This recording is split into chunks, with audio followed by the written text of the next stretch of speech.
Good afternoon. I'm Sergeant Josh Lawson with the Kentucky State Police Public Affairs Branch.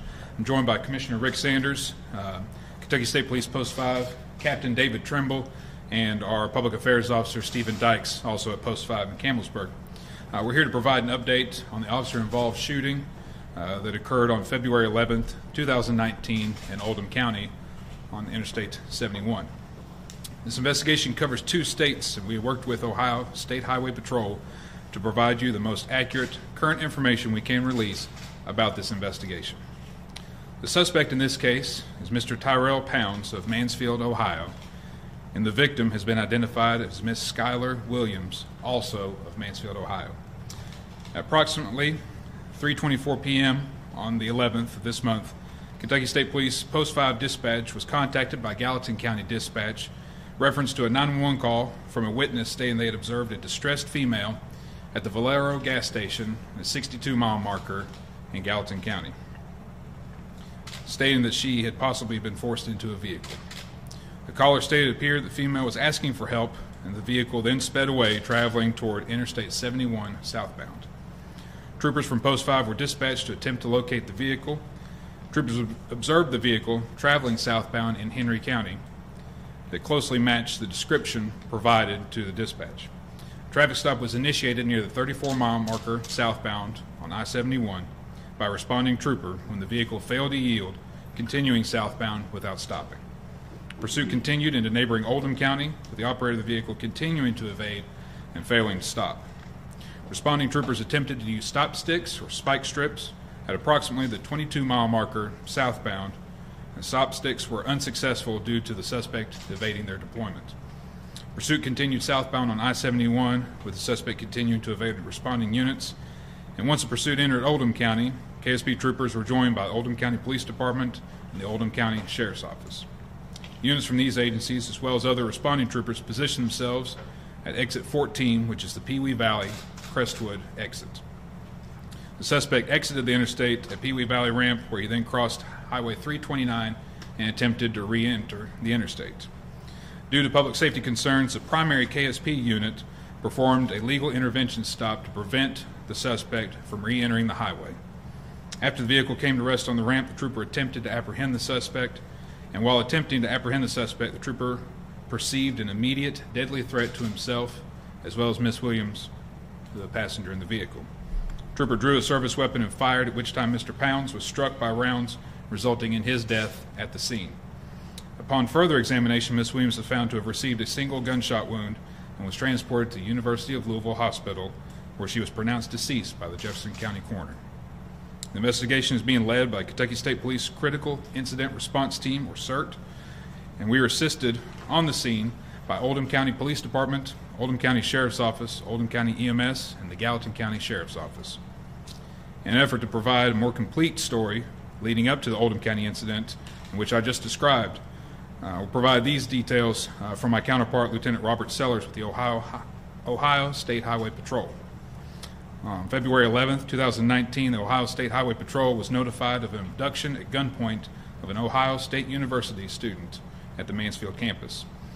The suspect and victim were identified, and it was confirmed that these two individuals had a past relationship, including having a child together. The child was located and found safe and staying with family members. I will now turn it over to Commissioner Sanders, who will further address the incident and provide additional commentary. Thank you, Josh, and thanks for being with us here today. What I'm going to try to do is give you some additional information that has not been released. But I want to first start by saying that anytime we have two deaths in a situation, it's a sad day for everybody involved. But we were placed in a situation where we had to take action, and the troopers responded as they were trained to do. First of all, I want to talk about releasing information, transparency, and I'll assure you we try to be as transparent as we can possibly be. We try to release information to you as quickly as we can. However, we've got to be concerned with how accurate that information might be. An example of that is shortly after this shooting, we had reason to believe that these two people were from Ohio and that they may be involved in an abduction up in Ohio. But There was not identity on the two immediately. The female, we did not have ID on her at all. So it took a while for us to positively identify both he and she.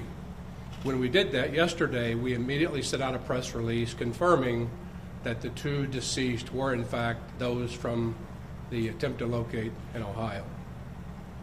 First thing I want to release to you is the primary unit and trooper that was involved in this shooting is Trooper Joey Brown. And the first thing I want to say about Joey is he's an exemplary trooper.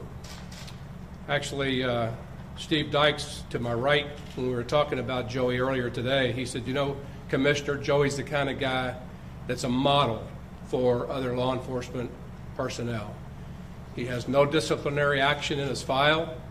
The only thing I can tell you is that he is an exemplary trooper. He's a 5-year veteran of this agency, was assigned to Post 5 Campbellsburg in 2015. He's been placed on administrative leave until we have some time to complete the investigation, where we will then meet with the Commonwealth's attorney, turn the case over to her, and deal with getting him back to work. I want to tell you that, first of all, this incident, we knew nothing about the occurrence in Ohio when this pursuit began. The first thing we received was that information from the Valero gas station up in Gallatin County that he and she had been in that gas station, and she mouthed the words, "Help me." The people that witnessed that then called the police, notified us that she may be in distress. One person also said they believed he may in fact have a firearm. So they described the vehicle to us. They said the vehicle got on I-71, and we then put out an attempt to locate on that vehicle. As Josh has explained, we got behind the vehicle on 71. There was a pursuit. The person driving that van refused to pull over. And when they finally exited the Crestwood exit, that was the time that we thought we had to take some sort of action to keep them from getting back on the interstate at a high rate of speed and possibly endangering the lives of those innocent people on I-71. So as that vehicle exited the exit ramp, before he could get back on the on-ramp, or when he did get on the on-ramp, we had the on-ramp blocked so that he could not get back onto I-71. What Josh described earlier about an intervention is called a pit maneuver, where we pit the vehicle and cause it to spin out and then try to apprehend those people in that vehicle. We did it then and there because that seemed to be the best location to do it. It was a low speed that they were driving, and it seemed like the best place to perform the pit maneuver. Actually, Officer Brown was the one that did the pit maneuver, and his car actually caused the van to do 180 degrees and face the opposite direction, facing down on the on-ramp. Then either the person driving that van or there was another police car that came in contact with that vehicle attempting to stop it from exiting. That car was then hit and went into reverse. Trooper Brown had his car door open and was attempting to get out when that van hit his car door and peeled it back. And Officer Brown was temporarily in that vehicle, unable to get out. He did finally get out, and those two vehicles were side by side, driver's door to driver's door. And when Trooper Brown got out, he immediately saw the suspect with a weapon. Officer Brown called out to other units, "Gun, gun, he's got a gun." At that point, Officer Brown shot several times into the driver's portion of that vehicle. The driver of that vehicle, Mr. Pounds, had a bulletproof vest on. There were a number of shots fired by Trooper Brown. Some were not penetrating because of the vest. Others did penetrate either above or to the side of the vest. Mr. Pounds died there on the scene. I want to give you another human element of how these things happen and how quickly they happen and the way in which these troopers respond. After seeing Mr. Pounds was down and taken out of the equation, they then went to check on the victim who was in the passenger seat. And Officer Brown then attempted first aid to try to save her life. She had been shot through the left arm, exited the underarm, then penetrated the left side of her chest. And that bullet was located in an autopsy the next morning in the right side of her torso. Officer Brown took a tourniquet from his duty belt and attempted to stop the bleeding from her arm. She was bleeding profusely. So even though he'd been involved in a severe incident, a shooting, he attempted to save her life. She was then taken to University Hospital where they attempted to save her, but she was pronounced dead at the University of Louisville Hospital.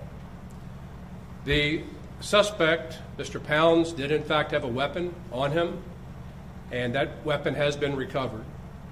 As I said before, Officer Brown, our Trooper Brown, fired several shots, and we know at least one and possibly two shots were fired from the weapon that Mr. Pounds had in his possession. It wasn't until late last night that we were able to confirm with our forensic lab that the bullet fired into Ms. Williams was fired from the weapon being carried by Mr. Pounds. That weapon has been positively identified as the weapon that shot her in the arm, penetrating her side. It took a pretty good while for us to get all that. That gun, after he fired the shot or shots, it then jammed. So what we have to do in that scenario is we have to take that weapon and make it safe, which takes a little while. We have to dismantle some of the parts, and then we can examine that gun. We have to fire another projectile through that gun to match that with the bullet that was taken out of her body. And it wasn't until late last night that we were able to determine that that weapon did in fact shoot and kill Miss Williams. Like I said before, the suspect in this case was wearing a Kevlar bulletproof vest. Another thing I want to point out is when the troopers and officers from the sheriff's office and the police department got behind this vehicle, they don't have the luxury to look up the suspect on Facebook. They don't have the luxury of finding out everything they possibly can. All they know is they have a suspect and they have a female that's possibly been abducted and needs help from the police. We now know that she was abducted in Ohio. At that time, we didn't know that. We also know that he has done some posting on Facebook where it was pretty obvious when he was talking to their son that he was going to take her life and then take his own life. But these troopers and officers didn't know that. They responded in the way in which they're trained, and I'm proud of the way they handled themselves. I'd like to talk just a little bit about the victim, Miss Williams. We're all saddened that she's no longer with us, but these troopers did everything in their power to save her life. And I also want to talk about Mr. Pounds for just a second. And Trooper Dykes to my right was actually the one that contacted his mother to tell her of what had happened. And her response to Trooper Dykes was, she was apologetic. And she said, "Bless you for what you're doing. I'm sorry you were put in this situation. My son wanted to become a state trooper in Ohio." We did everything we could to try to make this thing right. And we're saddened that we lost two people that day. But again, I'm extremely proud of the way in which the Kentucky State Police handled this situation. So with that being the additional information I wanted to hand out today or pass out, I'm happy to take any questions that you might have. Did any other troopers besides Trooper Brown fire their weapons? They did not. He was the only one. And that's another thing, Travis. When he finally got out of his car, he was probably only 3 feet from the suspect, saw the gun, and then immediately started firing in the direction of that person. We were fairly confident at that time that his round did not penetrate her, because his shot pattern was very close. But if you think about it, he's shooting into a bulletproof vest, and this guy's not going down, and he continued to fire. But we wanted to make sure, with ballistic analysis, that weapon that he had was the one that took her life. In one of the original releases I think we received yesterday, it said he had heard the trooper had heard a gunshot and then received the threat. Is that inaccurate now? You know what? I don't know. And again, that goes back to we try to release information timely, but we want to make sure of its accuracy. I had heard that, we had heard that from someone at the scene, but we're unable to confirm that this afternoon. So I don't know if she was shot on that entrance ramp or she was shot before. We just really don't know. All I know is that when the trooper who almost was hit got out, he saw the suspect with the weapon and he proceeded to fire. Can you talk about the license plate of the van? I think we had seen originally it had an Ohio plate and then it had a Quebec plate. Yeah, it was in fact a Quebec plate. And my understanding is that the suspect had a rental vehicle. He had taken it back to Enterprise in Ohio, and I think he stole the second vehicle, the van, with Quebec plates. But again, we didn't know anything about the incident in Ohio, but when we got the call from the Valero, they told us the description of the van and the license plate of the van, but it was a Canadian plate rental car on the vehicle. So that stopping at Valero was a really big component, correct? Yes, that's the first we heard of any of this, and the fact that those witnesses called the police made a big difference. Do we have any idea where they were going? Say again? Do you know where they were going? No, ma'am, we don't know. Going back to that incident, did any of the witnesses try to intervene at all or confront Mr. Pounds when they saw them at that? They did not, but we've actually talked to one witness that is second-guessing himself. Should I have done more? But when you're confronted with someone with a weapon, what we tell people to do is call the police. So I think they responded appropriately, and I really appreciate them calling us to notify us.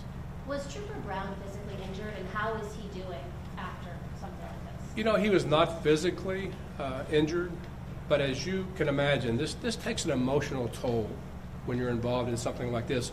And what really surprises me that he had the wherewithal to think, I've got to save this lady's life. He pulls a tourniquet, as this trooper describes, and they attempted to save her life after being in a pretty significant shooting. Again, we wanted to find out as quickly as we could whether his weapon or the suspect weapon shot Miss Williams, because we wanted him to have some peace knowing that he did not fire that round.